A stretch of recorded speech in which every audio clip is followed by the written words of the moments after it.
What's going on, Flex Press Nation? It's Turner here, back at you with another video. Today we're going to go crazy on legs and then preview the drop for Flex Press, so make it happen. All right, before we get into today's workout, let's take a look at the upcoming Flex Press drop. First up, we have the King of the Jungle tank tops. Now these are tough. Simple design on the front. On the back, we have the lion.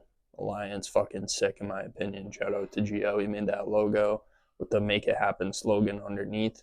We're taking pre-orders on these right now. You can get these for $30 on our website, flexpressfitness.com. Along with the tank tops, we're dropping shaker bottles. Same thing, another pre-order. We're running 3 colorways of these, light blue, super clean in my opinion, might be my favorite, and then a simple black and white. I like the black and white a lot, and I like my shaker bottles simple. Don't really need to do too much with those, but definitely going to have some more shaker bottle designs coming up. We are running a bundle with these, so if you buy the Lion Kingdom tank top and the shaker bottle together, $35. If not, $7 per shaker bottle. If you buy 2, it's buy 2 for $10, so might as well buy 2, right? That being said, let's get into the workout. All right, the first exercise we have here is a plate elevated squat. This is going to shift the target primarily to our quads. Allow us to get better depth, as you can see right here. I'm going to do a pause at the bottom, try to count to 3, though this could get very difficult very quickly. I struggle on the pit a lot, so I'm going to try to stay there as much as possible during this set.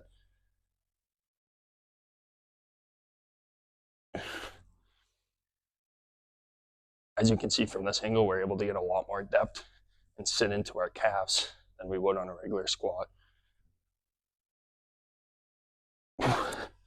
This is another ATG workout. It's great for all athletes. The reason I'm doing these now in my workout, even though I'm not technically a college athlete anymore,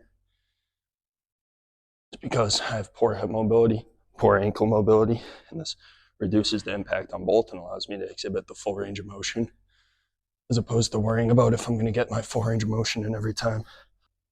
The last major benefit of this is it allows us to maintain our back position the entire time. It eliminates the hip wink largely. And having a straight back is a lot healthier, and you won't be experiencing lower back pain if you do these properly. It's much easier to maintain this when you're going knees over toes, and you don't have to sit back and throw your butt back. Next up on the list, we have Romanian deadlifts. As a taller lifter with poor mobility, this is not an exercise that I can confidently say I'm an expert on, but an exercise that I've spent a lot of time learning. I can maybe give some good tips. This here hits the higher hamstrings.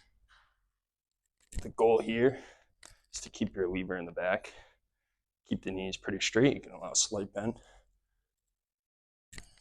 Keep a straight bar path. Stretch your hamstrings. Once you feel the hamstrings stop stretching, you can return to the top of the movement. Having poor hip mobility makes my lever path pretty inconsistent, which I'm trying to work on. One cue for this is keeping your chin locked like a deadlift throughout the movement. I have the issue of looking in the mirror too much to see if my form's proper. It's not a good thing. There are 2 main categories of hamstring lifts.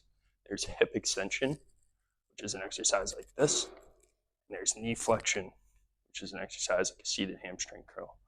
Another example of hip extension exercises would be hyperextensions. Any variation of a glute bridge, or even a hip thrust. A lot of people neglect to train these higher hamstrings in their programs because they only program seated leg curl and no hip extension exercises. All right, next up we have our knee flexion exercise, the seated hamstring curl. I prefer this over the lying hamstring curl because it's awkward being 6'5" on the lying hamstring curl machines. Anyways, our major cue here is to point our toes towards the sky. Another big cue, obviously, as I said before, is to have our calves touch the seat, get that full range of motion, the full stretch. We want to go slow both ways, really focus on the stretch, activating the hamstring muscle. We want to keep our lower back pressed against the pad so we're not using a hip wink and using our hips to move the weight. That's why a lot of people are able to do the full stack of this, because they just use their hips to move the weight, which is not ideal for training the hamstring at all. All right, this might be a crazy angle, but last up here we have a standing calf raise on the leg press machine. This is going to work the gastro. Calf is split into two muscles, the gastro and the soleus. Doing a knees bend or seated calf raise works the soleus, and doing a standing calf raise works the gastro. I alternate my leg days, which one I hit. The key here is to get good depth, full extension, pause at the top.